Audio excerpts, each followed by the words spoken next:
Welcome back to the channel study with Priyanshi. आज है 20 जुलाई और आज के इस वीडियो में हम कल तक की सभी महत्वपूर्ण खबरों को कवर करने वाले हैं। तो चलिए बिना किसी देरी के साथ वीडियो को शुरू करते हैं।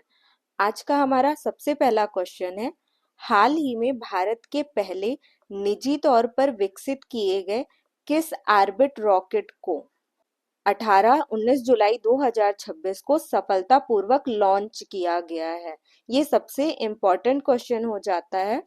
तो आपके ऑप्शन है विक्रम 1, अग्निबाण 2, स्काई रूट एक्स या फिर ध्रुव 1। तो इसका सही आंसर हो जाएगा ऑप्शन ए, विक्रम 1। अभी हाल ही में इसे विक्रम 1 को लॉन्च किया गया है। ठीक है, इससे रिलेटेड और भी फैक्ट देख लेते हैं। विक्रम 1 जो है ये भारत का पहला प्राइवेट ऑर्बिटल रॉकेट है। आप याद रखिएगा कि भारत का सबसे पहला प्राइवेट ऑर्बिटल रॉकेट है। ठीक है, इसे सतीश धवन अंतरिक्ष केंद्र श्री हरिकोटा से लॉन्च किया गया है, जो भारत के निजी अंतरिक्ष क्षेत्र प्राइवेट स्पेस सेक्टर के लिए एक ऐतिहासिक मील का पत्थर है। इसे हैदराबाद की एक स्पेस टेक कंपनी है स्काईरूट एरोस्पेस, इसके द्वारा निजी तौर पर विकसित किया गया है। ये फैक्ट आप याद रखिएगा कि इस रॉकेट को किसके द्वारा लॉन्च किया गया है या विकसित किया गया है। तो इसे हैदराबाद की एक कंपनी है, उसका नाम क्या है? तो उसका नाम है स्काईरूट एरोस्पेस। ठीक है, इसके द्वारा विकसित किया गया है, बनाया गया है। नेक्स्ट फैक्ट है, मिशन आगमन नामक इस सफल उड़ान के जरिए रॉकेट ने 450 किलोमीटर की ऊंचाई पर स्थित लो अर्थ ऑर्बिट यानी लियो में पेलोड स्थापित किए हैं। ठीक है, चलिए नेक्स्ट क्वेश्चन देख लेते हैं। हाल ही में भारत के केंद्रीय पर्यावरण मंत्री ने मानव वन्यजीव संघर्ष पर उत्कृष्टता केंद्र सेंटर ऑफ एक्सीलेंस का उद्घाटन कहाँ किया है? तो आपसे जगह पूछी जा रही है कि मानव वन्यजीव संघर्ष पर जो उत्कृष्टता केंद्र का उद्घाटन किया गया है वो कहाँ पर किया गया है? तो आपके ऑप्शन है हैदराबाद, कोयम्बटूर, वायनाड या गुवाहाटी। तो इसका सही आंसर है ऑप्शन बी, कोयम्बटूर तमिलनाडु। कोयम्बटूर तमिलनाडु में ये सेंटर ऑफ एक्सीलेंस इसका उद्घाटन किया गया है। किसका? मानव वन्यजीव संघर्ष पर एक केंद्र बनाया गया है। इससे रिलेटेड और भी फैक्ट देख लेते हैं।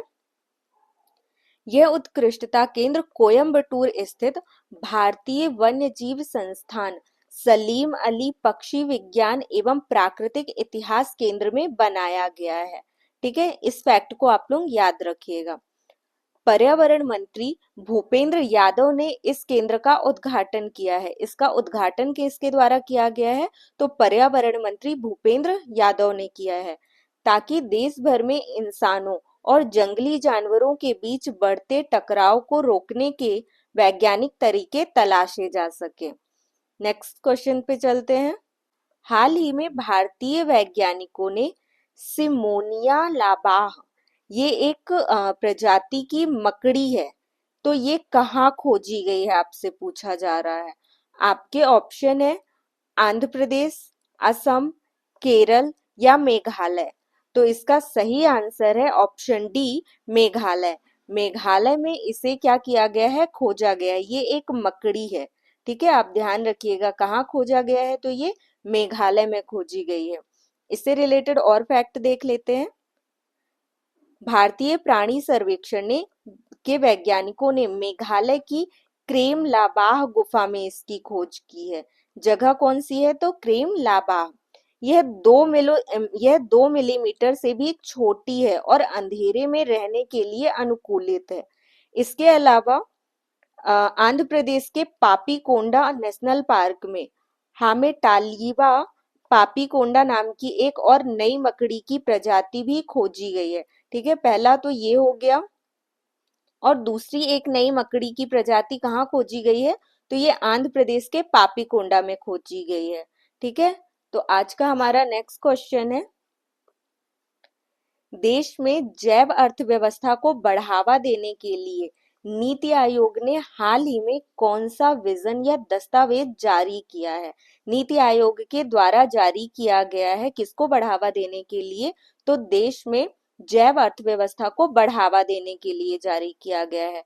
तो इसमें से आपसे पूछा जा रहा है कि कौन सा दस्तावेज जारी किया है नीति आयोग ने? तो आपके ऑप्शन है bio economy road map 2035, green economy vision 2030, sustainable India 2040, net zero pathway 2050। तो इसका सही आंसर है option A, bio economy road map 2035। ठीक है, इससे रिलेटेड और भी फैक्ट मैंने लिखे हैं।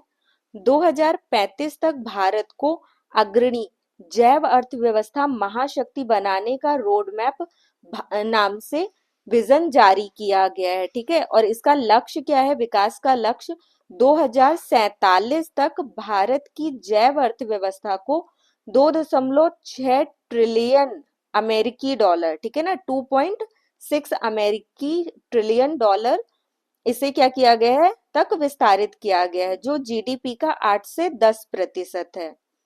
नेक्स्ट क्वेश्चन देख लेते हैं। हाल ही में भारत में किस अवधि या कार्यकाल के लिए संयुक्त राष्ट्र सुरक्षा परिषद यूएनएससी के गैर स्थायी सदस्य के रूप में चुनाव के लिए अपना अभियान शुरू किया है? यानी भारत ने संयुक्त राष्ट्र सुरक्षा परिषद का कैसा सदस्य? गैर स्थायी सदस्य बनने के लिए इसमें अभियान शुरू किया है। तो इसकी अवधि या कार्यकाल मतलब किस अवधि के लिए किया है? तो इसका सही आंसर हो जाएगा ऑप्शन बी, 2028-29। ठीक है, ये कब के लिए अभियान शुरू किया है भारत ने? तो 2028-29 के लिए शुरू किया है।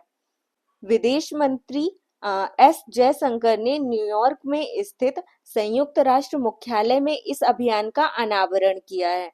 तो ये कहाँ हुआ है? न्यूयॉर्क में हुआ है। किसने भाग लिया था इसमें? अनावरण किसके द्वारा किया गया है? तो भारत के विदेश मंत्री एस जयशंकर के द्वारा। भारत ने इस अभियान को शांति नाम दिया है। ठीक है, ये बहुत इंपॉर्टेंट हो जाता है, ये फैक्ट आप याद रखिएगा कि इस अभियान का नाम भारत ने क्या रखा है? तो शांति रखा है। यदि भारत चुना जाता है इस बार, तो यूएनएससी में भारत का 9वां कार्यकाल होगा। अभी अगर 2028-29 के लिए भारत को चुन लिया जाता है, तो ये भारत किस नंबर में चुना जाएगा? 9वां कार्यकाल हो जाएगा इसका। इससे पहले भारत 8 बार अस्थायी सदस्य क्या रह चुका है। ठीक है, मैंने टाइम पीरियड भी लिख दिया है आप लोगों के लिए कि ये 8 बार कब कब रहा है। ठीक है, लास्ट वाला आप याद रख सकते हैं कि लास्ट टाइम कब था? तो 2021-22 में ये अस्थायी सदस्य रह चुका है भारत। नेक्स्ट क्वेश्चन देख लेते हैं। हाल ही में जुलाई 2026 में दिल्ली पुलिस के नए कमिश्नर के रूप में किसे नियुक्त किया गया है? ठीक है, तो आपके ऑप्शन क्या है? संजय अरोड़ा, विवेक गोगिया, अनुराग कुमार, तपन डेका। तो इसका सही आंसर हो जाएगा ऑप्शन सी, अनुराग कुमार। अनुराग कुमार को दिल्ली पुलिस के नए कमिश्नर के रूप में क्या किया गया है? नियुक्त किया गया है। तो आपका ऑप्शन सी एकदम सही हो जाएगा। इसके और भी पॉइंट हैं। आईपीएस अधिकारी अनुराग कुमार को गृह मंत्रालय के द्वारा दिल्ली का नया पुलिस कमिश्नर नियुक्त किया है। उन्होंने आईपीएस अधिकारी सतीश गोलचा की जगह ली है। मतलब इनसे पहले कौन थे? तो सतीश गोलचा थे। कमिश्नर प्रणाली की शुरुआत दिल्ली में कब हुई थी? तो ये प्रणाली 1 जुलाई 1978 को लागू की गई थी। ठीक है, ये डेट भी आप याद रख सकते हैं। और दिल्ली पुलिस का आदर्श वाक्य क्या है? तो शांति, सेवा और न्याय। ठीक है, तो चलिए हमारा नेक्स्ट क्वेश्चन देख लेते हैं। सबसे इंपॉर्टेंट क्वेश्चन है आज का। एक सबसे पहला वाला क्वेश्चन जो मैंने आपको विक्रम 1 वाला बताया था, और एक ये क्वेश्चन सबसे इंपॉर्टेंट हो जाता है। हाल ही में बैडमिंटन में इतिहास रचते हुए जापान ओपन का महिला एकल खिताब जीतने वाली पहली भारतीय खिलाड़ी कौन बनी है? जापान ओपन जो है, इसे सबसे पहली भारतीय खिलाड़ी महिला ने जीता है। तो आपके ऑप्शन है साइना नेहवाल, तनीषा क्रास्टो, ज्वाला गुट्टा या पीवी सिंधु। तो इसका सही आंसर है option D, PV Sindhu. PV Sindhu ने ये इतिहास अभी रचा है। ठीक है, और भी पॉइंट्स देख लेते हैं। पीवी सिंधु पहली भारतीय हैं जिन्होंने यह इतिहास रचा है, यानी जापान ओपन का खिताब जीतने वाली सबसे पहली भारतीय कौन बनी है? पीवी सिंधु। आप इनका नाम याद रखिएगा, ये इंपॉर्टेंट हो जाती हैं। इससे पहले 1983 में प्रकाश पादुकोण फाइनल तक पहुंचे थे, मतलब सबसे पहले जीतने वाली कौन है? तो पीवी सिंधु है। 3 बार की विश्व चैंपियन अकाने यामागुची के खिलाफ यह सिंधु की शानदार जीत थी, मतलब इन्होंने हराया किसे है? तो ये इन्होंने हराया है, किसे हराया है? अकाने यामागुची को। ठीक है, तो चलिए आगे देख लेते हैं। ये हमारा क्वेश्चन है जिसे मैंने लास्ट वीडियो में आपसे पूछा था कि भारतीय संविधान का संरक्षक किसे कहा जाता है। तो इसका सही आंसर है ऑप्शन सी, सर्वोच्च न्यायालय। सर्वोच्च न्यायालय को भारतीय संविधान का संरक्षक कहा जाता है। मैं डेली आपसे एक क्वेश्चन कमेंट बॉक्स में पूछती हूँ और उसका आंसर आप कमेंट में जरूर दिया करिए। तो आज का क्वेश्चन है, किस वैश्विक संस्था के सहयोग से भारत सरकार ने 1500 करोड़ का बायोमेडिकल रिसर्च करियर कार्यक्रम शुरू किया है? ऑप्शन है आपके विश्व स्वास्थ्य संगठन, UNESCO, bill and Melinda Gates foundation या वेलकम ट्रस्ट। इसका आंसर आपको कमेंट बॉक्स में देना है। अगर आपने हमारा लास्ट वीडियो देखा होगा तो आपसे ये क्वेश्चन का आंसर जरूर बन जाएगा। ठीक है, तो आप क्वेश्चन का आंसर कमेंट बॉक्स में दिया करिए, जिससे आपको याद हो जाता है। ठीक है, और अगर आपको ये वीडियो पसंद आया हो तो वीडियो को लाइक कीजिएगा, अपने सभी दोस्तों के साथ शेयर करिएगा, और अगर अभी तक आपने हमारे चैनल को सब्सक्राइब नहीं किया है तो ऐसे ही और भी वीडियोस के लिए आप हमारे चैनल को सब्सक्राइब कर सकते हैं।